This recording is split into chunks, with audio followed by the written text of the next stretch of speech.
Hi Gators, it's Mrs. Brooks. Hey, have you ever heard of two volcanoes in Mexico called Iztaccíhuatl and Popocatépetl? Well, this story, called The Princess and the Warrior, is a legend of how those two volcanoes were formed in Mexico. Interesting. Let's find out.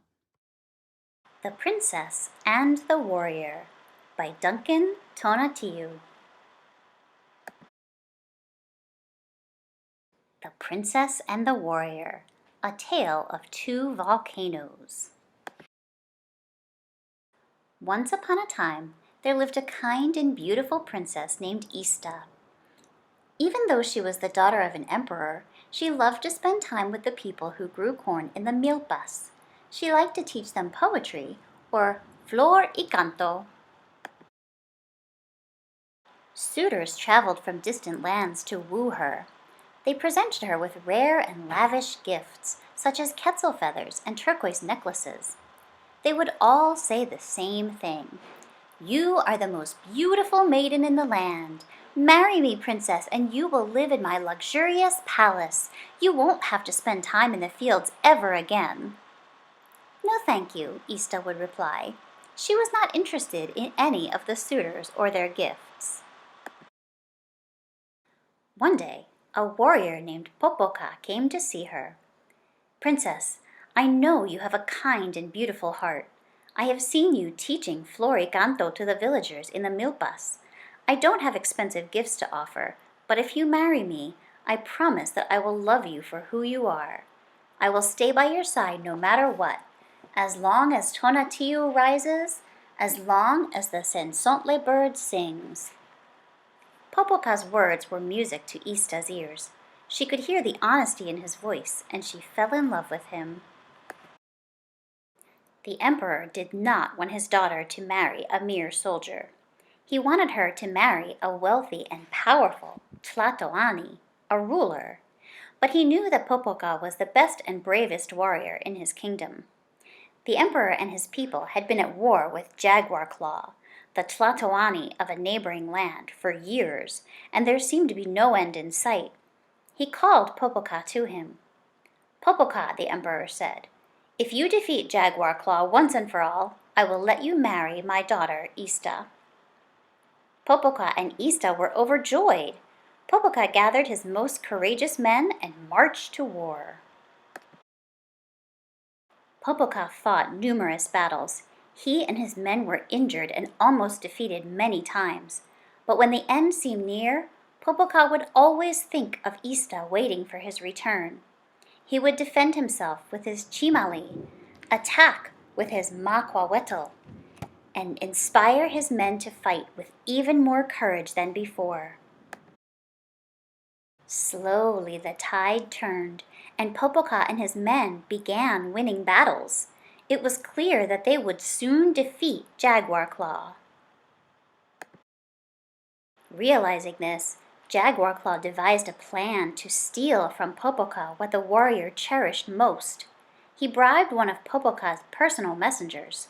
"Tell Ista that Popoca has been killed, and offer her this potion, Octli, to soothe her grief." "Everything is lost, princess," the messenger said sadly when he arrived at the palace.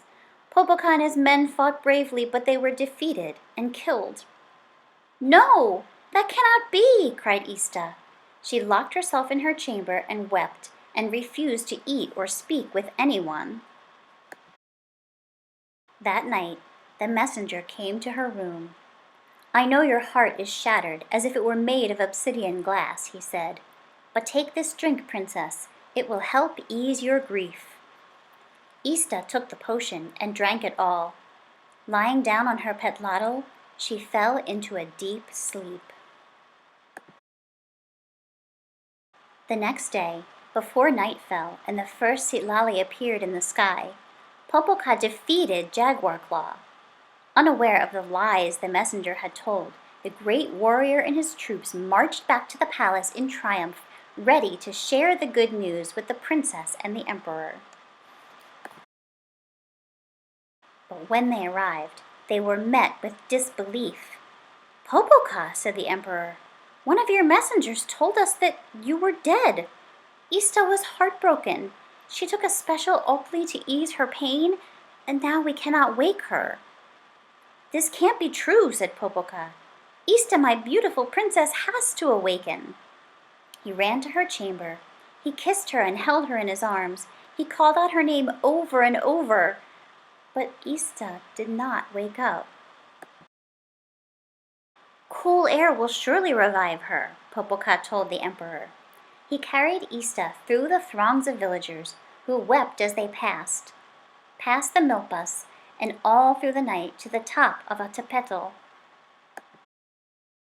He laid her on a xochitl bed. He knelt down beside her. The cool mountain air soon turned to snow, but still the princess did not wake up. Popoka refused to move. He stayed next to Ista, just as he had promised when he first met her. As long as Tonatiuh rises, as long as the sensontle bird sings.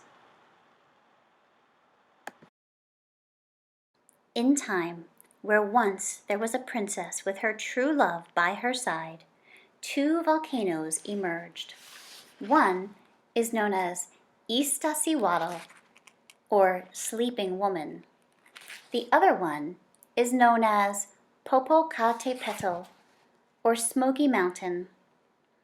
Iztaccíhuatl continues to sleep, but Popocatépetl spews ashes and smoke from time to time, as if attempting to wake his sleeping princess. So, Gators, an interesting thing about this story is that the legends about these volcanoes, these two real volcanoes, have been around a very long time in Mexico. But the author of this book decided to add some things, make some changes to kind of make it a new and different story. But he includes some interesting things at the end in the author's note about the real volcanoes, such as Iztaccíhuatl, the volcano, is dormant, which means it's a volcano that doesn't erupt anymore. And they actually call it, the name, Iztac means white, and Coatl means woman, Cihuatl means woman, so it's actually called White Woman, but they give it a nickname in Mexico, which is La Mujer Dormida, or the Sleeping Woman, since it doesn't erupt anymore. And then Popocatépetl is, because it is an active volcano, and it does smoke sometimes, that name means smoking mountain. And sometimes in Mexico, they call it El Popo for short, and sometimes they call it Don Goyo, which means Mr. Gregory, which is kind of a funny name for a volcano. So some interesting things in this version of the story, and pretty cool that it's a legend from Mexico. So I will see you again soon with another great story. See you later, Gators.